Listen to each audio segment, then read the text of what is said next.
Now let's have example of 3NF।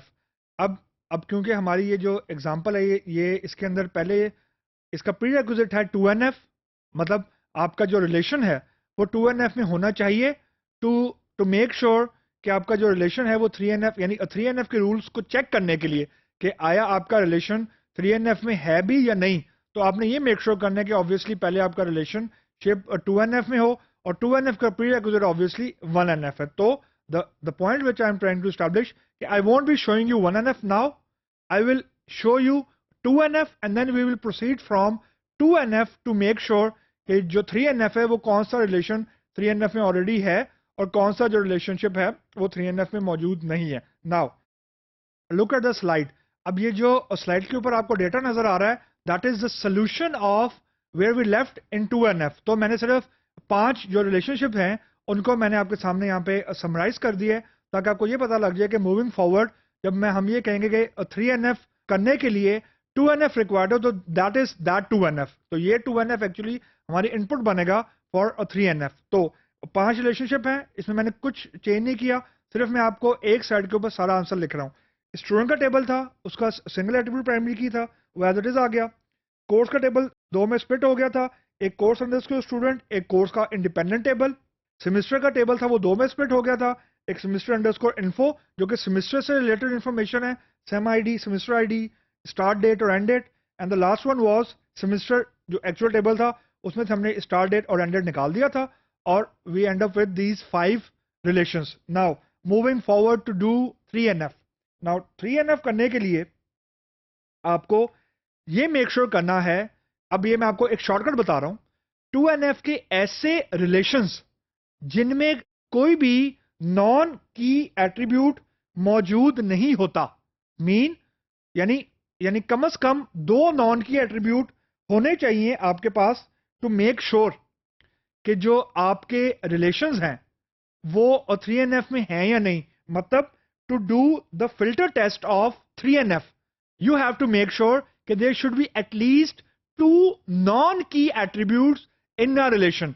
अगर 2 या 2 से ज्यादा नॉन की एट्रीब्यूट्स मौजूद नहीं हैं आपके पास रिलेशन में, तो इट मीन कि आपका जो रिलेशन है वो ऑलरेडी 3NF में है।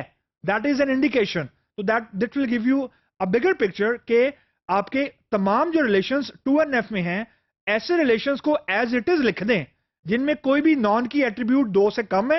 यानी अगर आपके रिलेशनशिप में 2 नॉन की एट्रीब्यूट नहीं है तो you don't need to do anything, those relations in 2NF are already in 3NF, तो you don't need to do anything. तो हमारे केस में कोर्स अंडरस्कोर स्टूडेंट का टेबल है वो एज इट इज आ गया, जो सेमेस्टर का टेबल है वो एज इट इज आ गया।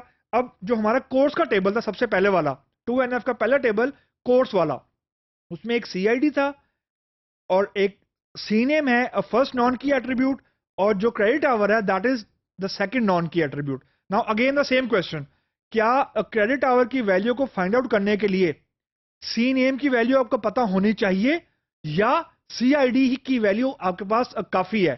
तो ये वो क्वेश्चन है जो आपने अपने आप से पूछना है टू मेक श्योर कि आपका जो रिलेशन है वो 3NF में है कि नहीं।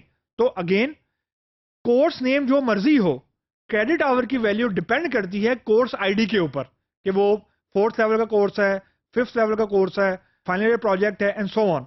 तो एस नेम की वैल्यू आपको डिटरमिन नहीं कर सकती क्रेडिट आवर की वैल्यू। लाइकवाइज क्रेडिट आवर की वैल्यू देखते हुए आप ये नहीं बता सकते कि कोर्स का नाम क्या है। रीजन मल्टीपल कोर्सेज के जो क्रेडिट आवर है वो 4 हो सकते हैं, तो यू कैन नॉट से अगर फॉर एग्जाम्पल एक कोर्स है उसके क्रेडिट आवर 4 है तो यू कैन नॉट से कि 4 क्रेडिट आवर के कोर्स का नाम यानी CNAME DB होगा, वो कुछ भी हो सकता है। तो इन दोनों में कोई आपस में डिपेंडेंसी नहीं है। लाइकवाइज जो सेमेस्टर इन्फो का टेबल है उसके जो एट्रीब्यूट्स हैं 2 नॉन की एट्रीब्यूट्स हैं, स्टार्ट डेट और एंड डेट। अब स्टार्ट डेट और एंड डेट की आपस में डायरेक्ट डिपेंडेंसी नहीं है। Reason you don't know the duration of semester. Duration of semester could be, अगर यहाँ पे एक कॉलम होता ड्यूरेशन का तो फिर यस, फिर डिपेंडेंसी होती नॉन की एट्रीब्यूट के ऊपर। लेकिन हमारे पास यहाँ पे कोई भी यानी ऐसा कॉलम कोई हमारे पास नहीं है जो हमें ड्यूरेशन बता रहा हो। तो ये जानबूझ के मैंने नहीं लिखा ताकि आपको ये समझ आए कि 2 नॉन की एट्रीब्यूट मौजूद भी हैं लेकिन आपस में डिपेंडेंसी कोई नहीं है। अब जो एक्चुअल हमारा जो टेबल था स्टूडेंट का, स्टूडेंट के टेबल में हमारे पास स्टूडेंट आईडी था, स्टूडेंट नेम था, रजिस्टर्ड कोर्सेज था और हमारे पास स्टेटस था।